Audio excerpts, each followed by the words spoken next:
അതൊക്കെ റിയയുടെ തോന്നല്. എനിക്കൊരിക്കലും അവളെ അംഗീകരിക്കാൻ പറ്റില്ല. അത്രമാത്രം വെറുപ്പാ. കലിയാ കലി.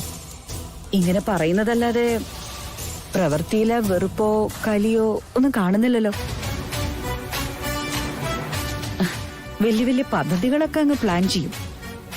ഇന്നത്തോടെ അപർണയും സിദ്ധുവിനെയും കാലപുരിക്ക് അയക്കുന്ന വീമ്പിളക്കും. എന്നിട്ട് ഒടുവില് എല്ലാം സ്വാഹ. കാറിന്റെ ബ്രേക്ക് കേടാക്കി വെച്ചതനുസരിച്ച് നാളെ അവിടെ സഞ്ചയനം നടക്കേണ്ടതാ. ഇങ്ങനെ കുറ്റപ്പെടുത്തല്ലേ റിയ. എന്നെ കൊണ്ട് ചെയ്യാൻ കഴിയുന്ന പോലെയൊക്കെ ഞാൻ ചെയ്തിട്ടുണ്ട്. പക്ഷേ ദൈവം കൂടി വിചാരിക്കണ്ടേ. ഹൽദിയുടെ അന്ന് അലർജിപ്പൊടി ചേർത്ത മഞ്ഞളുമായിട്ട് ഞാൻ അപ്പുവിന്റെ തൊട്ടടുത്ത് വരെ ചെന്നതാ. അപ്പോഴാ ആ മധു എന്ന് പറയുന്ന തടിയൻ എന്റെ ദേഹത്ത് വന്ന് തട്ടിയത്. മനഃപൂർവ്വം എന്റെ ബാക്കിൽ വന്ന് മുട്ടിയതാണോന്ന് എനിക്കൊരു സംശയമുണ്ട്. എന്തായാലുവേ മഞ്ഞള് വീണ് ചൊറിഞ്ഞ് ഊപ്പാട് വന്നത് എനിക്കാ. ഇന്നത്തെ പ്രോഗ്രാം എന്തായാലും സന്ധ്യ കഴിഞ്ഞിട്ടായിരുന്നില്ലേ? ഇരുട്ടിന്റെ മറവില് എന്തെങ്കിലും പണി പറ്റിക്കായിരുന്നല്ലോ. ഞാനൊന്നും ചെയ്തില്ലെന്നാണോ? സകലരുടെയും മുമ്പില് അപ്പുനെ നാണം കെടുത്തി ഇല്ലാതാക്കാനുള്ള പണിയൊക്കെ ഞാൻ ഒപ്പിച്ചു വെച്ചിട്ടുണ്ട്. എന്ത് ചെയ്തു? അവക്കുള്ള ജ്യൂസിലെ കട്ടയ്ക്ക് ഞാൻ മദ്യം ഒഴിച്ചു കൊടുത്തു. 4 കാലിൽ അവള് പൂണ്ട് വിളയാടുന്നത് കാണാമെന്ന് വിചാരിച്ചു. എന്നിട്ട് അവള് വെള്ളടിച്ച് പ്രശ്നം ഉണ്ടാക്കിയോ? നാണം കിട്ടോള്? പൂസായ ആള് വെളിവില്ലാതെ അപ്പുറത്ത് കിടന്ന് പിച്ചും പേയും പറയുവോ? സുജാത കുഞ്ഞമ്മ ഗ്ലാസ് മാറി മദ്യം എടുത്ത് കുടിച്ചതേ കുഞ്ഞമ്മയാ. കല്യാണം മുടക്കാൻ നടന്ന് നമ്മൾ തോറ്റു. എനിക്ക് ഏറ്റവും വലിയ നഷ്ടം. നിങ്ങളൊക്കെ ഗാലറിയിൽ ഇരുന്ന് കളി കാണുന്നവരാ. ഞാനതല്ല, ഗ്രൗണ്ടിൽ ഇറങ്ങിയവളാ. അപർണ വളർത്തുമകള് മാത്രമല്ലേ, കൽത്തോട്ടത്തിലെ യഥാർത്ഥ അവകാശിയായ ബാലുവിന്റെ ഭാര്യ ഞാൻ. എന്നിട്ടോ ആ വീട്ടിലെ സ്വത്തിന്റെ മുന്തിയ പങ്കും അപർണ കൊണ്ടുപോയി. ശേഷിക്കുന്നത് ബാലുവിന് കൊടുക്കുമായിരിക്കും ആമി. അത് കണ്ടറിയാം. എനിക്കും എന്റെ മോനും എന്തു കിട്ടും? നിന്ന അവഗണന. ഇത്രയും നാളും ബാലുവിനൊപ്പം ഒരുമിച്ച് താമസിച്ചതല്ലേ റിയ. എന്നിട്ട് എന്താ അവന്റെ ഒരു കുഞ്ഞിനെ പ്രസവിക്കാഞ്ഞത്? ഈ രാത്രി തന്നെ അതിനുള്ള മറുപടി പറയണോ ഞാൻ? മോശമല്ലാത്ത സ്വത്തുമായി അപർണ വന്ന് കേറുന്നതേ നിങ്ങളുടെ അനിയന്റെ ഭാര്യയായിട്ടാ. അതിന്റെ ഗുണം എന്തെങ്കിലും ഒരിക്കല് ഭാവനയ്ക്കും കിട്ടും. തനുശ്രീയെ സേതുപതി എന്തായാലും വെറുതെ വിട്ടയക്കില്ല. നാളെ സിദ്ധു അവളെ കെട്ടുമെന്ന് പറഞ്ഞോണ്ടിരിക്കുക തനുശ്രീ. അവക്ക് നല്ല രീതിയിൽ വട്ടുണ്ട്. അതാ അങ്ങനെ പറയുന്നത്.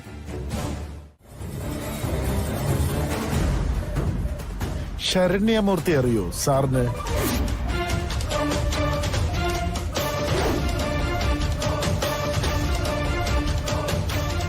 അഡ്വക്കേറ്റ് ശരണ്യമൂർത്തി.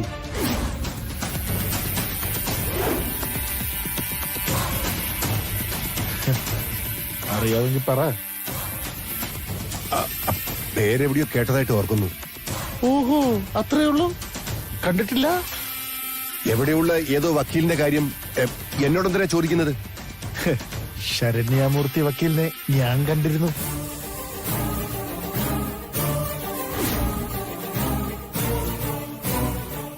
വല്ലാതെ വിശന്ന് വലഞ്ഞപ്പോ എന്തേലും കഴിക്കാന്ന് കരുതിയാ ഞാൻ വക്കീലിന്റെ വീട്ടിൽ കയറിച്ചത്.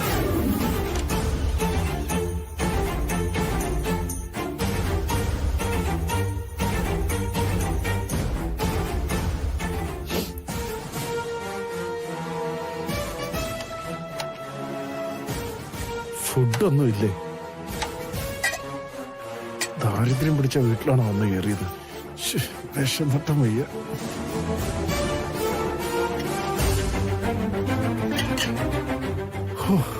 ഉണ്ട്.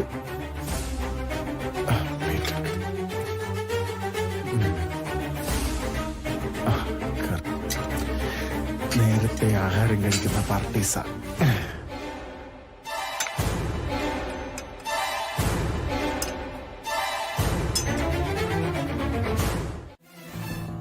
വന്നു തൊട്ട് പണിയാണല്ലോ ദൈവമേ. ഇത് കുറെ ഉണ്ടല്ലോ. ഈ കേസ് മുഴുവൻ ജയിച്ചാണോ?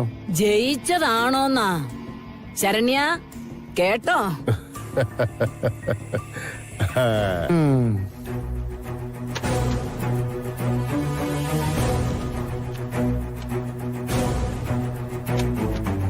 ആ നിക്ക് ആ കൂട്ടത്തിൽ ഒരു സ്പെഷ്യൽ ഫയലുണ്ട്.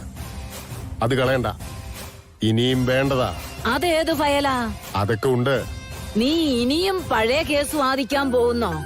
പറയാൻ ചേച്ചി. ഇതിൽ ഏതാന്ന് എങ്ങനെ അറിയാന്? പച്ച ലൈനിങ് ഉണ്ട് പുറത്ത്. സ്പെഷ്യൽ ഫയലെന്ന് മാർക്കർ പേന കൊണ്ട് എഴുതിയിട്ടുമുണ്ട്.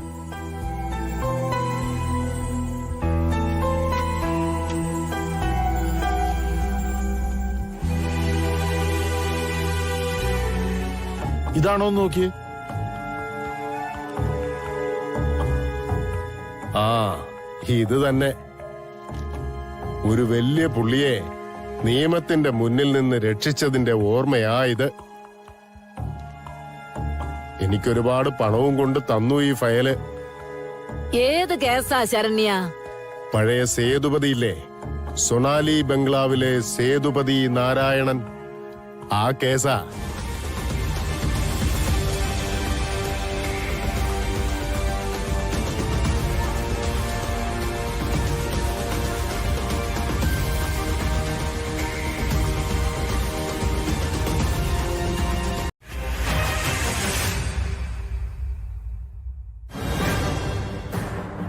പപ്പ ഉറങ്ങിയില്ല.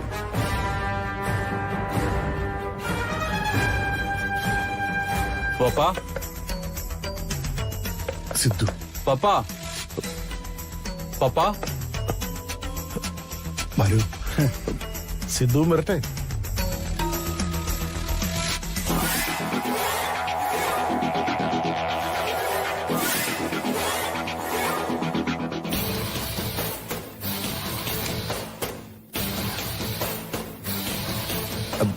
എന്താ സിദ്ധു, നിനക്ക് ഉറക്കൊന്നുമില്ലേ? അല്ല പപ്പ എന്താ ഇതുവരെ ഉറങ്ങാത്തെ? ഞാൻ ഉറങ്ങിയതാ. കൊതുകിന്റെ ശല്യം. എന്നാ വാ എന്റെ റൂമിൽ ഒന്ന് കിടക്കാം. ഏയ് കുഴപ്പമില്ല. അല്ല പപ്പ, ഇവിടെ ആരുടെ സംസാരം കേട്ട പോലെ എനിക്ക് തോന്നി. പപ്പ ആരോടാ വർത്താനം പറഞ്ഞത്?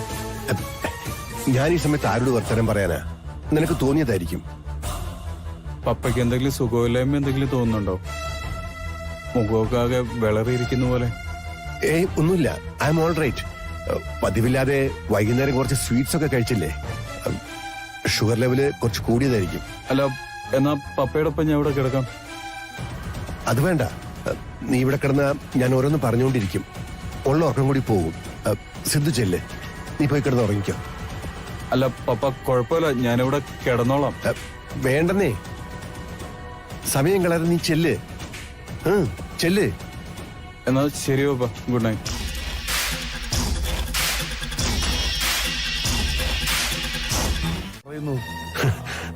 നീ പറഞ്ഞതെല്ലാം ഞാൻ നിഷേധിക്കുന്നു. വെറുതെ നുണക്കഥയും കൊണ്ട് ഇറങ്ങിയിരിക്കുക.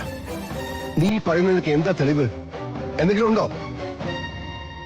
തെളിവുണ്ടെങ്കിലോ?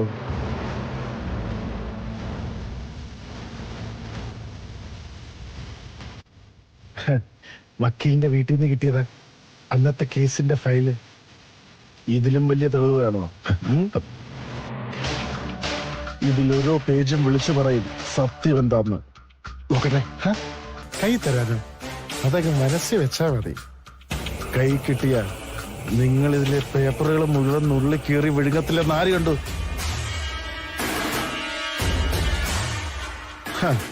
അപ്പൊ എന്തായാലും ചർച്ച കഴിഞ്ഞു. ഇനി എന്റെ ആവശ്യം പണം. 3 കോടി രൂപ കിട്ടണം എനിക്ക്. 3 കോടി രൂപയോ? Yes, 3 crores. നേരം പോക്ക് പറയണം നീ. അല്ല, സീരിയസ് ആയിട്ട് തന്നെ. നടക്കില്ല ബാലു. എന്നാ നാളെ നേരം പുലരുന്നത് സിദ്ധുവിന്റെ കല്യാണ ഒരുക്കങ്ങളിലേക്കായിരിക്കില്ല, നിങ്ങളുടെ അറസ്റ്റിലേക്കായിരിക്കും. പിന്നെ ഞാൻ പറയണോ എന്തൊക്കെയാ ഉണ്ടാവാൻ പോന്നേന്ന്? ഇത്രയും നാളത്തെ പ്രതാപം, ഇമേജ്, കുടുംബത്തിലെ സ്ഥാനം എല്ലാം നഷ്ടപ്പെട്ടവനായി മാറും സൊണാലിയിലെ സേതുപതി നാരായണൻ. നാളെ സിദ്ധുവിന് കല്യാണം കഴിഞ്ഞോട്ടെ, എന്തെങ്കിലും ചെയ്യാൻ ഞാൻ. എന്തെങ്കിലും ചെയ്താ പോരല്ലോ. നീ ആവശ്യപ്പെടുന്ന അത്ര പണം തരാൻ ഇപ്പൊ എന്റെ കയ്യിലില്ല. വിചാരിച്ചാൽ ഉണ്ടാകും. എന്നെ ഒന്ന് വിശ്വസിക്കൂ ബാലു. പറ്റില്ലല്ലോ. ദേ, അധികം കളിച്ചു കഴിഞ്ഞാൽ ഇപ്പൊ തന്നെ സിദ്ധുവിനെ വിളിച്ചു വരുത്തി എല്ലാ സത്യങ്ങളും ഞാൻ പറയും. അതോടെ തീരും പൊപ്പട എല്ലാ കഥയും. മകൻ ആ നിമിഷം നിങ്ങളെ ഈ വീട്ടിൽ നിന്ന് ഇറക്കി വിടും. അല്ലെങ്കിൽ സിദ്ധു ഇവിടെ നിന്ന് ഇറങ്ങിപ്പോവും. കല്യാണം നടക്കില്ല എന്നുള്ള കാര്യം ഉറപ്പാ.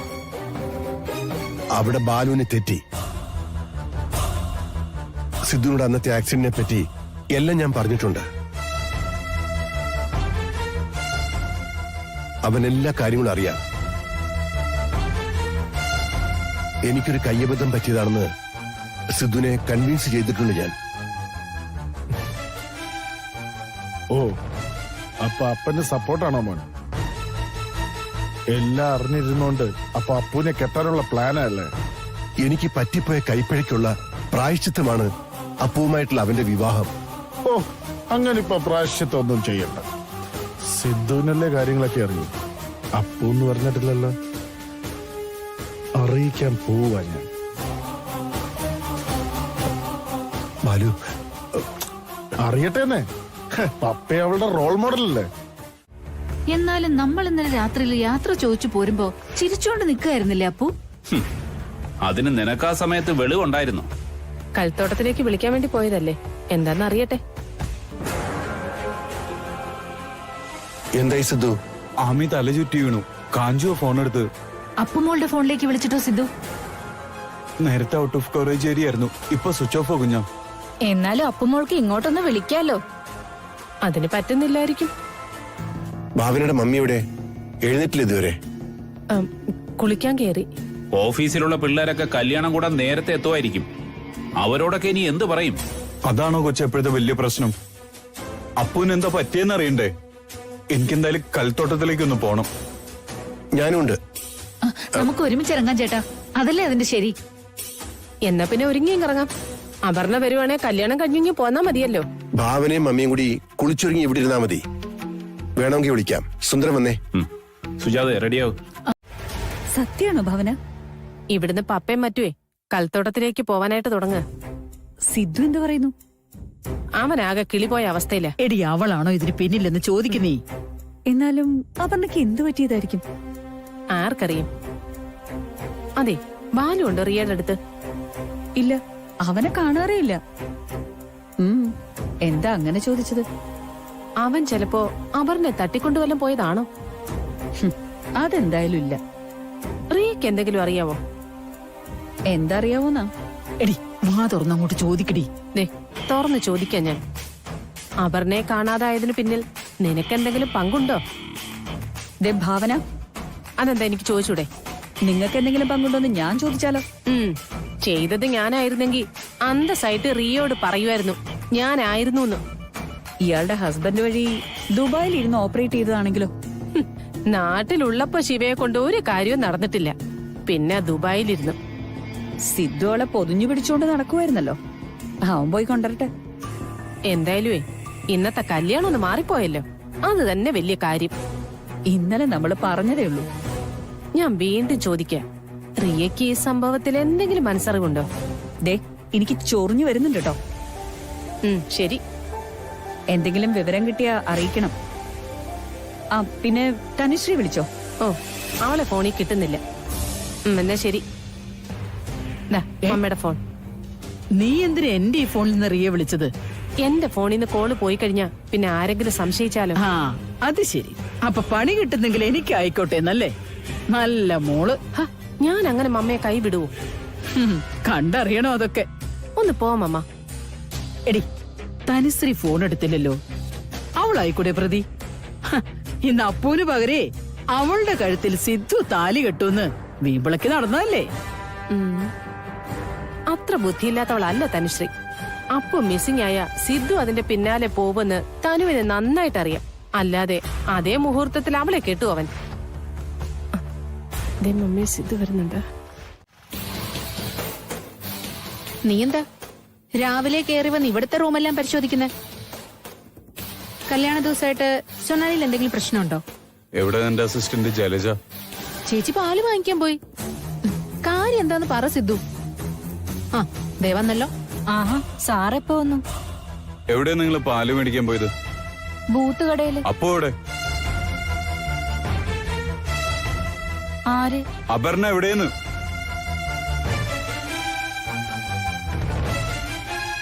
അത് ഞാൻ എങ്ങനെ അറിയാനാ? ഇവള് പറഞ്ഞിട്ട് അപ്പോനെ നിങ്ങൾ എവിടെയും കണ്ട് ഒളിപ്പിക്കാൻ പോയതല്ലേ? എന്തോന്നാ മോളെ സാറ് പറയുന്നേ? ചേച്ചി അകത്ത് വയ്ക്കും. എന്താ സിദ്ധു പ്രശ്നം? ഞാൻ കൊണ്ടുപോയി ഒളിപ്പിച്ചു വെക്കാൻ അപർണ എന്താ കൈക്കുഞ്ഞാണോ? കാര്യം എന്താന്ന് പറ. അപ്പോനെ ഇന്ന് പുലർച്ചെ മുതൽ കാണാനില്ല. എന്നാ ആര് പറഞ്ഞു? ഞാൻ കൽത്തോട്ടത്തിൽ പോയിട്ട് വരാം. അതിനെന്തിനാ ഞാൻ താമസിക്കുന്നിടത്ത് വന്നിട്ട് അന്വേഷിക്കുന്നേ? എന്റെ അത്രയ്ക്ക് വലിയ ഫ്രണ്ടാണോ അപ്പു? ഫ്രണ്ട് അല്ലാത്തോണ്ടാ ഞാൻ ഇങ്ങോട്ട് വന്നത്. ഓ, ഞാൻ അപ്പുവിനെ തട്ടിക്കൊണ്ടുപോയതാണോന്നറിയാം.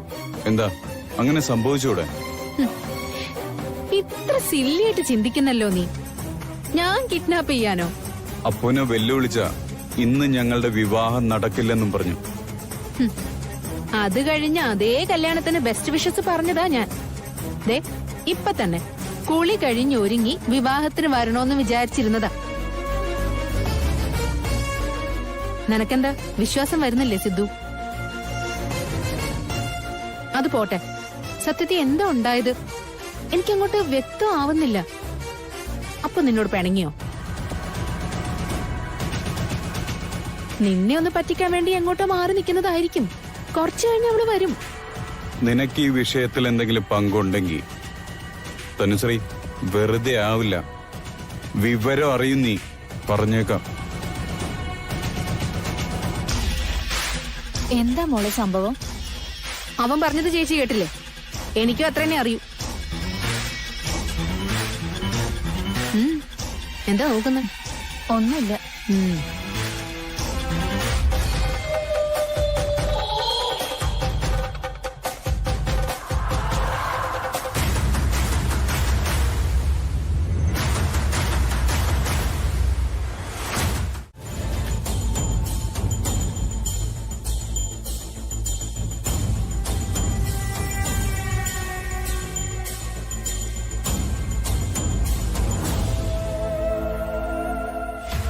ബാലു രാത്രി ഇതിലേ വന്ന് കാണില്ലെന്ന എനിക്കൊരു സംശയം.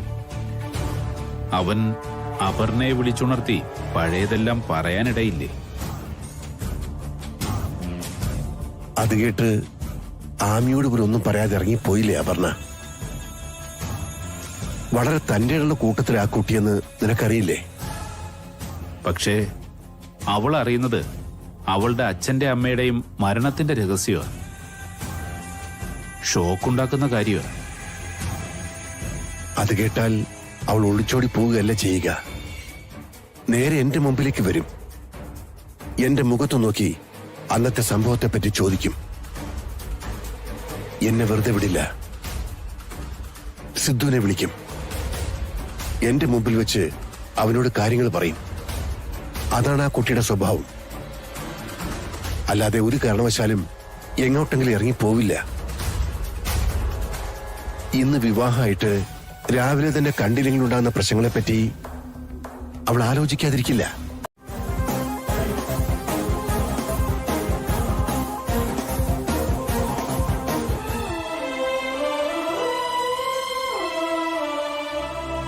എന്തായാലും പണിയേറ്റു, വർക്കൗട്ടായി. എന്റെ തരകൻ ഡോക്ടറെ.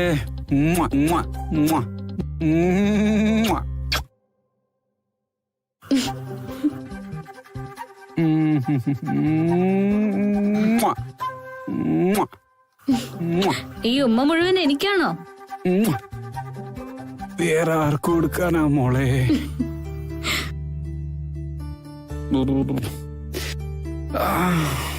ഡോക്ടറോട് പറഞ്ഞു എന്നെ ഒന്ന് ഡിസ്ചാർജ് ചെയ്യാൻ പറയായിരുന്നു. ഇല്ലില്ല, ഒരാഴ്ച ഇവിടെ കിടക്കണമെന്നാ ഡോക്ടർ പറഞ്ഞ. ഡോക്ടർ അങ്ങനെ പറഞ്ഞു? ആ പറഞ്ഞു. ഞാനിനി കല്യാണത്തിന് വീൽ ചെയറിൽ വന്നിരിക്കേണ്ടി വരുമല്ലോ. ഈ കാലം നീട്ടി ദൈവമേ. അങ്ങനെയാണെങ്കിലേ ഞാനൊരു വീൽ ചെയറിൽ മണ്ഡപത്തിലോട്ട് വന്നിരിക്കാം. താലയിടാനും ഹാരം കൈമാറാനും ഒക്കെ അതല്ലേ ഈസി. അപ്പൊ പിന്നെ നമ്മുടെ ഹൈറ്റും അഡ്ജസ്റ്റ് ആവും. പ്ലാസ്റ്റർ എടുത്തു കഴിയുമ്പോ കാലിന്റെ നീളവും കുറയും, ഹൈറ്റും കുറയും. ആണോ? അതെ, അങ്ങനെയൊന്നും വരത്തില്ല. വാ വാ.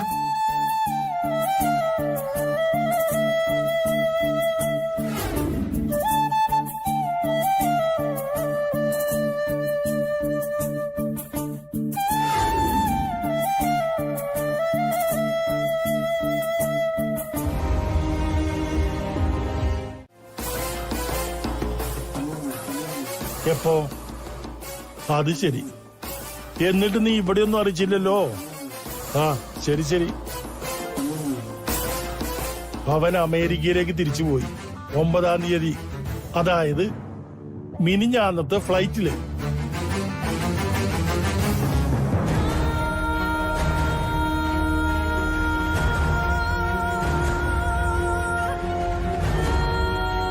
പോലീസ് വരാൻ എത്ര താമസിക്കുന്നേ?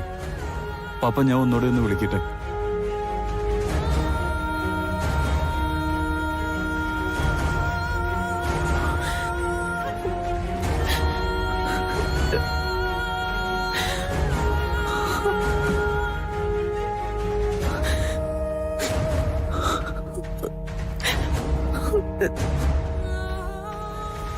ശരി, എന്നാ ഞാൻ വിളിക്കാം. ശിവയോട് പറഞ്ഞു. കേട്ടിട്ട് തന്നെ ശിവ ചിരിക്കുക. സിദ്ധുവിനെ വിട്ടിട്ട് വേറെ വല്ലവന്റെയും കൂടെ അവള് മുങ്ങിയതാണോന്ന്. അത്രയും മണ്ടത്തരം അവള് കാണിക്കില്ല. സൊണാലി സമം കോടികളെന്ന് അപർണയ്ക്കറിയാം. അത് കളഞ്ഞിട്ട് അവള് കളം മാറി ചവിട്ടുമെന്ന് നിനക്ക് തോന്നുന്നുണ്ടോ? ഇല്ല. ആട്ടെ, അപർണയെ കാണാനില്ലെന്നറിഞ്ഞിട്ട് ഞാൻ പ്രതീക്ഷിച്ചതുപോലുള്ള ഒരു സന്തോഷവോ അല്ലെങ്കിൽ ഒരു ടെൻഷനോ നിനക്ക് കാണാനില്ലല്ലോ. സാധാരണഗതിയിൽ ഇങ്ങനെയല്ലല്ലോ ഭാവന റിയാക്ട് ചെയ്യേണ്ടത്. അവളുടെ കേസില് ഞാൻ അറിയാതെ എന്തെങ്കിലും പണി ഒപ്പിച്ചോ നീ? എന്നുവെച്ചാ അപർണയെ കൽത്തോട്ടത്തിൽ നിന്നും കടത്തിക്കൊണ്ടു പോവാൻ ആരുമായിട്ടെങ്കിലും കരാറുണ്ടാക്കിയോന്ന്? ദേ മമ്മ, ഒരുമാതിരി സിദ്ധു ചോദിക്കുന്ന പോലുള്ള ചോദ്യം എന്നോട് ചോദിക്കല്ലേ. കൂടെ നിന്നിട്ട് കാലുവായിരുന്നോ? അത് തന്നെ എന്റെയും സംശയം. എന്നാ സംശയം അങ്ങ് വെച്ചിരുന്നാ മതി. അവള് പോയതിൽ എനിക്ക് സന്തോഷമുണ്ട്. എന്നാ പോയത് എവിടാന്നറിയണം, എന്ത് സംഭവിച്ചൊന്നും അറിയണം. എങ്കിലേ ആ സന്തോഷം പൂർണ്ണമാവത്തുള്ളൂ. എന്റെ മോളൊക്കെയാ എന്ന് കരുതി ഇവളെ അങ്ങനെ അങ്ങ് വിശ്വസിക്കണ്ട. പാവാ നീ. കുറച്ചു സമയത്തേക്ക് തീരുന്നില്ലേ?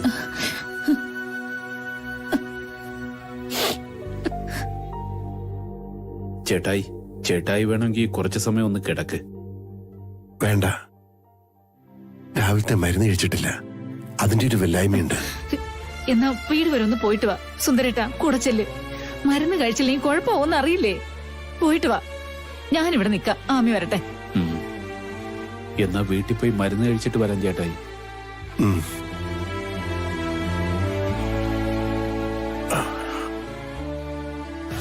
മധു.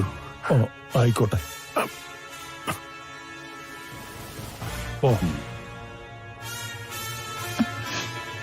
കാഞ്ചു, മോൾ എന്തേലും കഴിച്ചായിരുന്നോ? ഒന്നും വേണ്ട കുഞ്ഞ. എന്റെ അപ്പേച്ചി.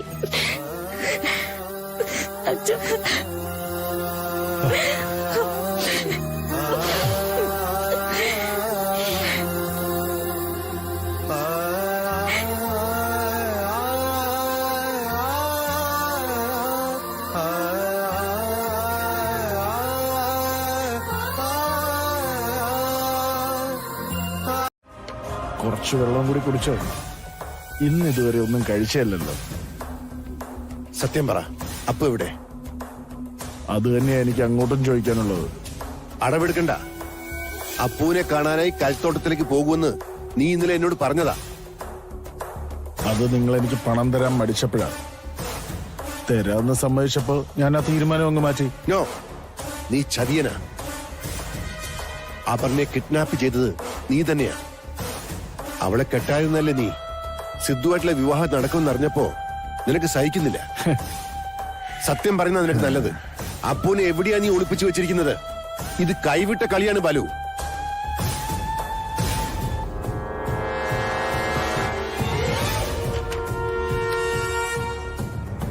ഇവനെന്താ എവിടെ?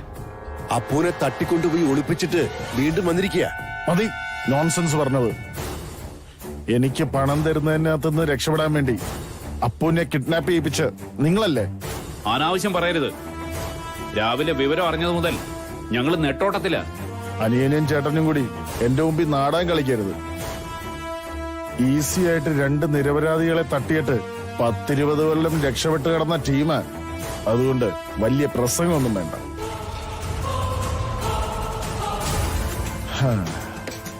അതവിടെ നിൽക്കട്ടെ. എനിക്ക് തരാന്ന് പറഞ്ഞ പണം അവിടെ. ഈ ടെൻഷന്റെ ഇടയ്ക്ക് പണം അറേഞ്ച് ചെയ്യാനോ? നീ എന്തൊക്കെയായി പറയുന്നത്? രണ്ടും രണ്ട് വിഷയമാണ്. എനിക്കൊരു എക്സ്ക്യൂസും കേൾക്കുകയും വേണ്ട. മുരളീകൃഷ്ണന്റെ മരണത്തെ പറ്റി ഒരു അനോണിമസ് കോൾ പോലീസിന് കിട്ടിയ നിങ്ങൾ രണ്ടുപേരും അകത്ത്.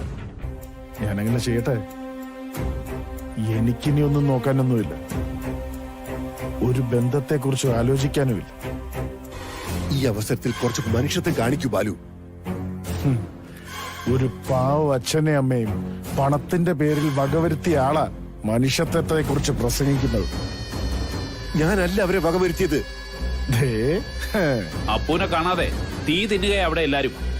നിനക്ക് മാത്രം ഒരു പ്രശ്നവുമില്ല. ആ കുട്ടിക്ക് എന്തു പറ്റിയെന്ന് അറിയാത്തതിൽ നിനക്ക് ഒരു ടെൻഷനും ഇല്ല. നീയല്ലേ അവളെ തട്ടിക്കൊണ്ടുപോയത്? അതെ ചേട്ടായി, യവനാണ് ആ കിഡ്നാപ്പിന്റെ പിന്നില്. എന്നിട്ട് ഇവിടെ വന്നിരിക്കുന്നു പണം തട്ടിയെടുക്കാനായിട്ട്. നിർത്തണോ? തുകയും കൈക്കലാക്കിയിട്ട് അപ്പൂനെ കൊണ്ട് മുങ്ങാനായി അവന്റെ പരിപാടി. ഞാൻ വിചാരിച്ച പോലല്ലോ സിദ്ധു. നന്നായിട്ട് ആക്ട് ചെയ്യുന്നുണ്ടല്ലോ. താൻ എന്തൊക്കെയാ പറയുന്നേ? ഒന്നും അറിയാത്ത പാവം. ആ കാർ അപകടത്തിന് പിന്നിൽ ഇയാളുടെ പപ്പയാന്ന് സിദ്ധുവിന് അറിയാം.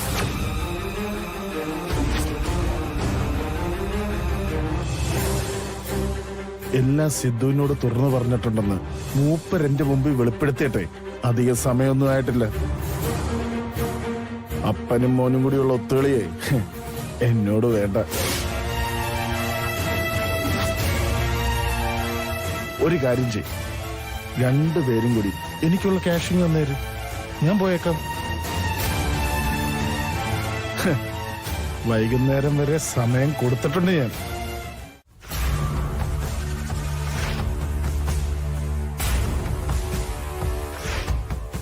ഞാൻ പറഞ്ഞല്ലോ മോനെ, എന്റെ ഭാഗത്തുണ്ടായ ഒരു പിടിപ്പുകേട്, ഒരു കയ്യബദ്ധം. എത്ര നിസ്സാരമായിട്ടാ പറഞ്ഞൊഴിയുന്നേ. അതിന്റെ ഫലമായിട്ട് നഷ്ടപ്പെട്ടത് രണ്ടുപേരുടെ ജീവനാ. അതും അപ്പുവിന്റെ അച്ഛനും അമ്മയും. പപ്പയുടെ സ്ഥാനത്ത് ഉണ്ടായിരിക്കേണ്ടതല്ലേ ആ മനുഷ്യരും. സിദ്ധു മോനെ, ഇത്തരം ഒരു മഹാപാപം ചെയ്ത ആളാണോ എന്റെ പപ്പ? ഇനി എന്ത് വേണമെന്ന് എനിക്കൊന്ന് ആലോചിക്കണം.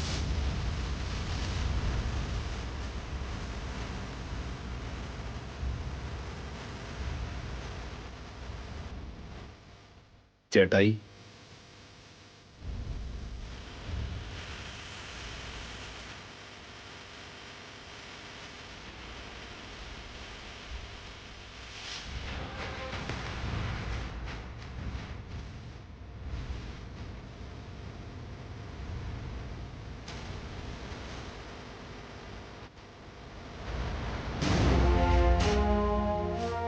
സിദ്ധു ഇതെന്ത് ഭാവിച്ച മോനെ? നീ എങ്ങോട്ടായി പോകുന്നത്? എങ്ങോട്ടാന്ന് തീരുമാനിച്ചിട്ടില്ല. എന്തായാലും ഇവിടുന്ന് ഇറങ്ങാൻ പോവാ. എടാ മോനെ. ഇല്ല പപ്പ, എന്റെ മനസ്സിൽ കുറച്ചു മുമ്പ് ഉടഞ്ഞു വീണത് ഒരു വലിയ വിഗ്രഹമാ. ഞാൻ ആരാധനയോടെ കണ്ടിരുന്ന എന്റെ പപ്പ എന്ന വിഗ്രഹം. ഇതൊന്നും കാണാൻ മമ്മി ഇല്ലാതിരുന്നത് നന്നായി. ഇല്ലെങ്കിൽ എത്രമാത്രം വിഷമിക്കുമായിരുന്നു എന്റെ മമ്മി. പറ്റിപ്പോയിന്ന് ഞാൻ ഏറ്റു പറഞ്ഞില്ലേ? അതുകൊണ്ട് പപ്പ ചെയ്തെല്ലാം കുറ്റമല്ലാതെ ആവൂ? നീ വിധിക്കുന്ന എന്ത് ശിക്ഷയും ഏറ്റുവാങ്ങാൻ ഞാൻ തയ്യാറാ. പറ, പപ്പ എന്ത് ചെയ്യണം? ചെയ്യാനുള്ളതെല്ലാം 20 വർഷം മുമ്പ് ചെയ്തല്ലോ. ഉള്ളു പൊള്ളിക്കുന്ന ഈ രഹസ്യം മനസ്സിലിട്ടുകൊണ്ടാണോ ഇത്രയും നാള് പപ്പ പെരുമാറിയത് അല്ലേ? എടാ അങ്ങനെയല്ല.